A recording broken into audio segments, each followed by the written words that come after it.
اور پھر شہزاد کی دونوں ٹانگوں نے فضا میں گرتے ہوئے اس انسٹرکٹر کی کمر سے گرد ہلکا بنا لیا۔ وہ خود کو اس حالت میں متوازن رکھے ہوئے تھا جبکہ انسٹرکٹر کے لیے ذرا سی حرکت بھی ممکن نہیں تھی، وہ تو مارے خوف کی یوں بھی ادموا ہو رہا تھا۔ شہزاد اس کا پیراشوٹ اتارنے میں کامیاب ہو گیا۔ اس نے اسی طرح فضا میں گرتے ہوئے اپنا پیراشوٹ انسٹرکٹر کے جسم سے باندھا اور اس کا پیراشوٹ اپنے جسم سے باندھ لیا۔ مارے دہشت کے انسٹرکٹر نے آنکھیں بند کر لیں۔ اب اس کے جسم پر وہی پیراشوٹ تھا جس کی ڈوریاں اس نے اپنے ہاتھوں سے کاٹ ڈالی تھیں، لیکن وہ کچھ بھی نہیں کر سکتا تھا۔ اس کے ذہن میں بس ایک ہی خیال چکرا رہا تھا کہ چند ہی منٹ بعد اس کے جسم کے چھیتڑے زمین پر بکھرے ہوئے ملیں گے۔ شہزاد نے اچانک ہی اسے چھوڑ دیا۔ انسٹرکٹر اسے پکڑنے کی کوشش کی تھی لیکن کامیاب نہ ہو سکا۔ وہ شہزاد کی طرح پرسکون تربیت یافتہ ذہن کا مالک نہیں تھا۔ اس نے دہشت سے پھٹی ہوئی آنکھوں سے دیکھا۔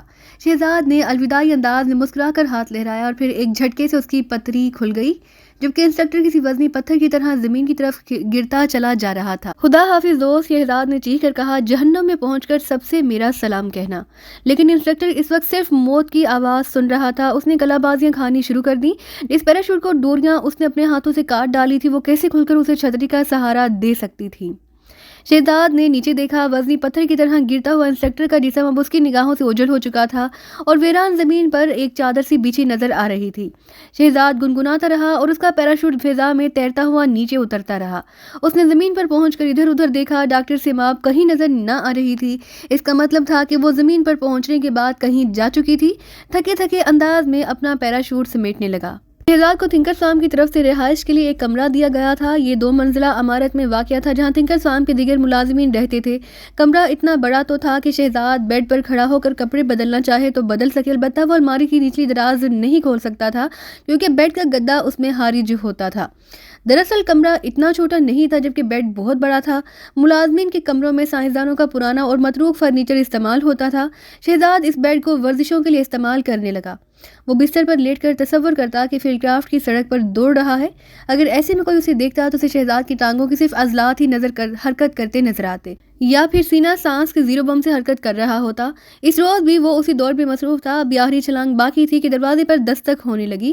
وہ اس حالت میں دروازہ نہیں کھولنا چاہتا تھا کہ اس کی سانس پھول رہی ہو اور جسم پسینے میں نہایا ہوا ہو۔ دستک سنتے ہی اس نے فوراً عضلات ڈھیلے چھوڑ دی اور گہری گہری سانسیں لینا شروع کر دی۔ چند لمحوں کے بعد ہی جسم پرسکون ہو چکا تھا۔ دروازے کے باہر ایک ادھیڑ عمر کا شخص کھڑا تھا۔ اس کا چہرہ گوشت سے پر تھا اور اس کی آنکھوں پر سنہرا چشمہ نظر آ رہا تھا، البتہ اس کی مسکراہٹ بالکل مشینی تھی۔ صبح بخیر، میں شطرنج کا انسٹرکٹر ہوں، فریانو۔ فرمائیے، شہزاد نے نرمی سے کہا۔ میرا خیال ہے آپ مجھے اندر آنے کی دعوت نہیں دے سکیں گے۔ وہ دروازے سے جھانک کر بیڈ کو دیکھتا ہوا بولا، مجھے یہ دیکھ کر بے حد افسوس ہوا کہ آپ جیسی صلاحیتوں کا مالک شخص اس طرح ملازمین کے درمیان رہ رہا ہے۔ اس سے کیا فرق پڑتا ہے؟ شہزاد نے مسکرا کر کہا، خیر میں اس لیے آیا تھا کہ آپ کو اپنے گھر پر ایک بازی کے لیے مدعو کروں، اور اگر آپ پسند فرمائیں تو دن کا کھانا بھی آپ میرے ساتھ کھائیے گا اور رات کا بھی۔ میں بڑی خوشی سے آتا مگر آج میرا کسی سے وقت طے ہے۔ وقت طے ہے؟ ارے اتنی جلدی؟ اب غلط نہ سمجھے، کام ہی کا چکر ہے۔ ڈاکٹر سیماب کے ساتھ وقت طے ہے؟ ڈاکٹر سیماب؟ کمال ہے، وہ تو کسی سے ملتے ہی نہیں۔ خیر پھر کبھی صحیح، بہرحال میں آپ کے ساتھ کھیلنا چاہتا ہوں۔ ضرور ضرور، شہزاد نے مسکرا کر کہا اور دروازہ بند کر دیا۔ مزید ورزش کا وقت نہیں تھا، اس لیے شہزاد نے نیلی سپورٹ شرٹ اور سفید پتلون پہنی اور نیچے آ گیا۔ ڈاکٹر نوریان آڈیٹوریم میں بیٹھا ہفتے وار شو دیکھ رہا تھا جس میں باری باری ایک سائنسداں اپنے مشغلے کا مظاہرہ کرتا تھا۔ مثلاً کبھی ڈاکٹر شالات گٹار بجاتا تو کبھی ڈاکٹر ویتالی اپنی نظم سنانے لگ جاتا۔ آج کے شو سے ڈاکٹر سیماب اور نیا سیکیورٹی ڈائریکٹر دونوں ہی غائب تھے اور اسے کچھ تشویش ہونے لگی کیونکہ زیادہ تر موٹر سائیکلوں پر آنے والے گنڈوں کا واقعہ دیکھ چکا تھا اور پھر پیراشوٹ والا معاملہ تو کبھی بھول ہی نہ سکتا تھا۔ شہزاد خود تو بچ گیا جبکہ انسٹرکٹر مارا گیا۔ اب تو شدت سے ڈاکٹر نوریان کا جی چاہنے لگا کہ جزیرہ فردوس سے اس کا کام ختم ہو جائے اور وہ رخصت ہو جائے۔ آج کا شو در حقیقت ڈاکٹر بیانکی کا میسمرزم شو تھا۔ بیانکی نے معمول کے طور پر ڈاکٹر ویدرام کو بٹھا رکھا جسے زیر اثر لانے میں سے 6 منٹ لگے، اور اب آڈیٹوریم میں بیانکی کی آواز گونج رہی تھی، تم رات کی سیاہی میں نیچے اتر رہے ہو اور نیچے اور نیچے، اور اب تمہیں نیند آ گئی ہے۔ نوریان نے سنا کہ وہ ڈاکٹر ویدرام سے اپنی زندگی کے بھیانک ترین ایام میں لوٹ جانے کو کہہ رہا تھا۔ نامعلوم ویدرام کی زندگی کے بھیانک ایام کون سے تھے؟ دنیا تو ابھی جنگ عظیم کے واقعات ہی نہیں بھولی تھی جس میں روستائیوں نے ہر جگہ تشدد کا بازار گرم کر دیا کیونکہ اعزار رسانی ان کا محبوب مشغلہ تھا۔ ڈاکٹر نوریان اسی انداز میں سوچتا ہوا ذہنی طور پر نہ جانے کہاں نکل جاتا کہ اچانک سٹیج پر ہونے والے ہنگامے نے اسے چونکنے پر مجبور کر دیا۔